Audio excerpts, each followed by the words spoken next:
qui êtes salarié, vous devriez savoir ce que veut dire « on récolte ce que l'on sème ». Vous comprendrez alors pourquoi une personne qui sème des services inadéquats ne peut espérer récolter un beau salaire.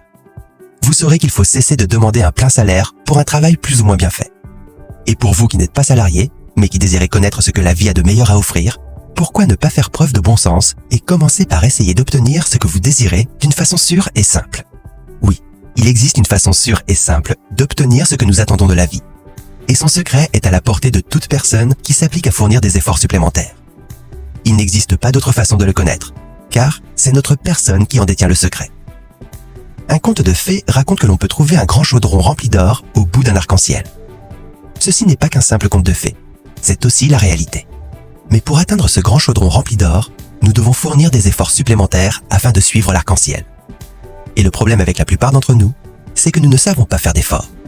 Ceux qui en font savent bien qu'il faut faire le kilomètre extra pour pouvoir suivre l'arc-en-ciel qui mène au chaudron rempli d'or. Une fin d'après-midi, il y a de cela nombre d'années, William Durant, le fondateur de la General Motors, se rendit à sa banque après les heures de fermeture et demanda qu'on lui rende un service normalement assuré pendant les heures d'ouverture au public. L'homme qui lui rendit ce service était un petit employé du nom de Carol Downs. Il ne se contenta pas de servir efficacement William Durant. Il fit le kilomètre extra, et le fit avec courtoisie.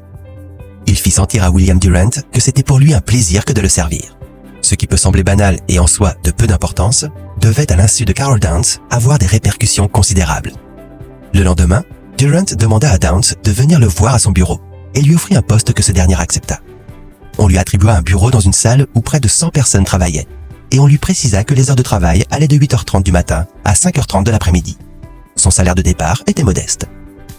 À la fin de sa première journée de travail, quand la sonnerie annonça la fermeture, Downs remarqua que tout le monde se ruait vers la sortie. Il resta, quant à lui, assis tranquillement à son bureau, en attendant que les autres soient sortis. Et même quand tout le monde fut sorti, il resta assis à son bureau, s'interrogeant sur la cause d'une telle hâte à quitter les lieux. 15 minutes plus tard, Durant ouvrit la porte de son bureau, aperçut Downs et lui demanda s'il avait bien compris qu'il avait le droit de cesser de travailler à 5h30. « Oui, bien sûr, » lui répondit Downs, « mais je n'avais guère envie de me faire piétiner. C'est l'heure de la bousculade, vous savez. » Il demanda ensuite s'il pouvait se rendre utile. Durant lui répondit qu'il avait besoin d'un crayon. Downs trouva un crayon, l'aiguisa et l'apporta à Durant. Le magnat de l'industrie automobile le remercia et lui souhaita une bonne soirée. Le lendemain, à la fin de la journée, Downs resta assis à son bureau comme la veille, même après que l'heure de la bousculade eut pris fin. Cette fois, il avait une idée en tête. Durant ne tarda pas à sortir de son bureau et lui demanda s'il avait bien compris que sa journée se terminait à 5h30. « Oui », lui répondit Downs avec un sourire. « Je sais que c'est la fin de la journée pour les autres. Mais personne ne m'a dit que je devais quitter le bureau à la fin de la journée de travail. Alors j'ai décidé de rester ici, dans l'espoir que je pourrais vous être utile d'une façon ou d'une autre. »« En voilà un espoir !» s'exclama Durant. « Et comment cette idée vous est-elle venue à l'esprit ?»« Je l'ai eue en observant la ruée à la fin de chaque journée de travail, » lui répondit Downs. Durant marmonna quelque chose que Downs ne comprit pas et retourna dans son bureau. Dès lors, Downs resta toujours à son bureau après la fin de la journée, jusqu'au départ de Durant. Il n'était pas payé pour faire ses heures supplémentaires. Personne ne lui avait dit de les faire. Personne ne lui avait promis quoi que ce soit. Et aux yeux d'un observateur non averti, il perdait son temps. Plusieurs mois passèrent, quand un jour, Downs fut convoqué dans le bureau de Durant, qui l'informa qu'il avait été choisi pour se rendre dans une nouvelle usine afin d'y superviser l'installation des machines. Imaginez un peu, un employé de banque promu en l'espace de quelques mois au rang d'expert en machines. Downs accepta sans broncher et se mit au travail. Il ne dit pas « Mais monsieur Durant, je n'y connais rien » ou « Ce n'est pas mon travail » ou encore « Je ne suis pas payé pour installer des machines ». Non, il retroussa ses manches et fit ce qu'on lui demandait. Bien plus, il le fit avec une attitude mentale positive. 3 mois plus tard, il avait terminé sa mission. Il s'en était si bien acquitté que Durant appela Downs dans son bureau et lui demanda d'où il tirait sa connaissance des machines. « Oh, je n'ai jamais appris, monsieur Durant », lui répondit Downs. « J'ai simplement cherché des hommes qui s'y connaissaient, et ils ont fait le travail. »« Bravo !» s'exclama Durant. « Il existe 2 types d'hommes de valeur. Ceux qui connaissent leur affaire et s'acquittent bien de leur travail, sans se plaindre qu'ils en ont trop sur les bras. Et ceux qui obtiennent des autres qu'ils fassent bien leur travail et sans se plaindre. Vous représentez ces 2 types d'hommes à la fois. » Downs le remercia du compliment et s'apprêta à sortir. « Un instant », lui dit Durant. « J'ai oublié de vous dire que vous êtes le nouveau directeur de cette usine que vous venez d'installer, et vous aurez un salaire de départ de $50 000 par an. » Les 10 années suivantes d'association avec Durant valurent à Carol Downs entre 10 et 12 millions de dollars. Il devint l'un des conseillers du roi de l'automobile, ce qui lui permit de s'enrichir. L'ennui avec la plupart d'entre nous, c'est que nous ne considérons les gens qu'une fois qu'ils sont arrivés, et nous les jugeons à leur heure de gloire sans nous préoccuper de savoir comment ils sont arrivés. Il n'y a rien de particulièrement spectaculaire dans l'histoire de Carol Downs. Tout cela s'est passé sans que ses collègues remarquent quoi que ce soit.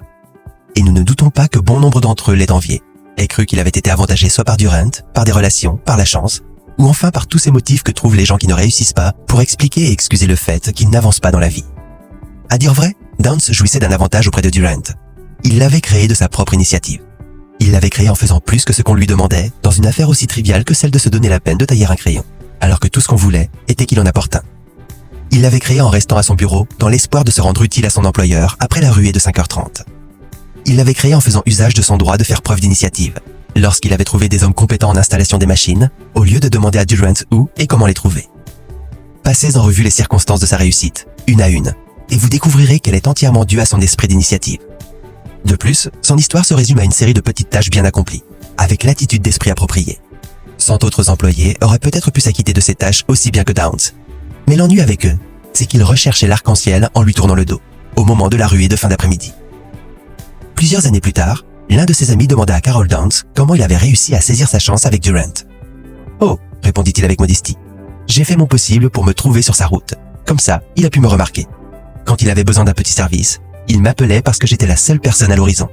Avec le temps, il a pris l'habitude de m'appeler. » Voilà la réponse. Durant prit l'habitude d'appeler Downs. Et de plus, il se rendit compte que Downs était capable d'assumer des responsabilités en faisant plus que ce qu'on lui demandait. Comme il est regrettable que tous les Américains, sans exception, ne s'inspirent pas de cet esprit. Qu'il est dommage que nous ne soyons pas plus nombreux à parler plutôt de nos droits et privilèges dans le système américain que de l'absence d'occasion d'avancer. Existe-t-il seulement une personne dans l'Amérique d'aujourd'hui qui puisse sérieusement soutenir qu'il aurait mieux valu que Carol Downs fût obligé par la loi de participer à la ruée des fins d'après-midi? S'il avait agi ainsi, il aurait reçu le salaire correspondant à son emploi, mais rien de plus. Pourquoi dans ce cas aurait-il dû recevoir davantage? Sa destinée reposait entre ses propres mains. Elle résidait en ce seul et unique droit qui devrait être partagé par tout Américain. Le droit à l'initiative, grâce auquel se prend l'habitude de faire le kilomètre extra.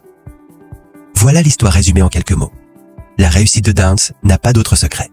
Il le reconnaît et tous les témoins de son ascension depuis sa pauvreté jusqu'à la richesse le savent bien. Il n'y a qu'une chose que personne ne semble savoir. Pourquoi existe-t-il si peu de gens qui, comme Carol Downs, découvrent la puissance en faisant plus que ce pour quoi l'on est payé? C'est là le secret de toutes les grandes réalisations. Toutes les grandes réussites y ont leur origine. Et pourtant, ce principe est si mal compris que la majorité des gens y voient un truc habile par lequel les employeurs tâchent de profiter de leurs employés. Peu après la guerre entre l'Espagne et les États-Unis, Albert Hubbard écrivit un article qui s'intitulait « Une dépêche pour Garcia ».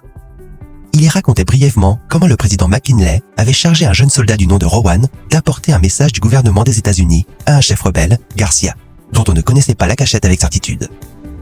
Ce jeune soldat prit le message, traversa la jungle cubaine, finit par trouver Garcia et lui remit le message. C'était là toute l'histoire. Un simple soldat qui respectait les ordres en dépit des difficultés et menait à bien sa mission sans revenir avec une excuse. Cette histoire enflamma l'imagination des lecteurs et fit le tour de la planète. Le simple fait qu'un homme ait obéi et se soit acquitté de sa tâche avec succès lui assura les manchettes. Une dépêche pour Garcia fut publiée en édition de poche et ses ventes battirent tous les records pour ce type de publication, dépassant les 10 millions d'exemplaires. Cette seule histoire rendit Albert Hubbard célèbre, sans compter la prospérité qu'il en tira. Cette histoire fut traduite en plusieurs langues. Le gouvernement japonais la publia et la fit distribuer à tous ses soldats au cours de la guerre entre le Japon et la Russie. Les chemins de fer de Pennsylvanie l'offrirent à chacun de leurs milliers d'employés. Les principales compagnies d'assurance des États-Unis en firent cadeau à leurs agents. Bien après que Albert Hubbard eut disparu, lors du désastre du Lusitania en 1915, une dépêche pour Garcia continua à connaître son exponentiel succès en librairie. Cette histoire fut populaire parce qu'elle rayonnait de cette puissance magique qui appartient à l'homme qui remplit sa tâche et qui la remplit bien. Le monde entier réclame des hommes de cette trempe. Leur besoin se fait sentir dans tous les domaines. L'industrie américaine a toujours réservé ses faveurs aux hommes prêts à assumer des responsabilités, aux hommes capables de s'en acquitter dans la juste attitude mentale en faisant le kilomètre extra nécessaire. Andrew Carnegie promut pas moins de 40 hommes de l'humble statut de journalier à celui de millionnaire. Il savait estimer à son juste prix la valeur des hommes qui étaient disposés à fournir des efforts supplémentaires. Chaque fois qu'il découvrait un tel homme, il présentait sa trouvaille à ses associés les plus proches et lui donnait l'occasion de prouver ce qu'il valait. Les gens agissent ou s'abstiennent d'agir pour une raison. La meilleure des raisons pour faire le kilomètre extra tient au fait que cette attitude paye de durables dividendes de si nombreuses façons qu'il serait impensable ici de vouloir les mentionner. Personne n'atteignit jamais une réussite durable sans faire davantage que ce pour quoi il était payé. Cette pratique trouve son équivalent dans les lois de la nature. Les preuves de sa validité sont impressionnantes. Elles s'appuient sur le bon sens et sur la justice. La meilleure des méthodes pour s'assurer de la valeur de ce principe consiste à l'appliquer dans sa vie quotidienne. On ne peut apprendre certaines vérités qu'à force d'expérience. Les Américains désirent obtenir une part plus importante des vastes ressources de leur pays. C'est un désir respectable. Les richesses sont ici en abondance. Mais gardons-nous bien de vouloir les obtenir de la mauvaise façon. C'est en donnant quelque chose de valeur en retour que nous les obtiendrons. Nous connaissons les règles de la réussite. Faisons les nôtres, tirons en partie intelligemment. Nous pourrons ainsi acquérir les richesses personnelles que nous réclamons et nous concourrons ainsi à la prospérité de notre pays. Chers auditeurs, nous espérons que vous avez aimé ce livre. Vous pouvez écouter la version intégrale du livre en suivant le lien dans la description. Si vous voulez participer au tirage au sort de cadeaux sympas, abonnez-vous à la chaîne, cliquez sur j'aime et laissez un commentaire.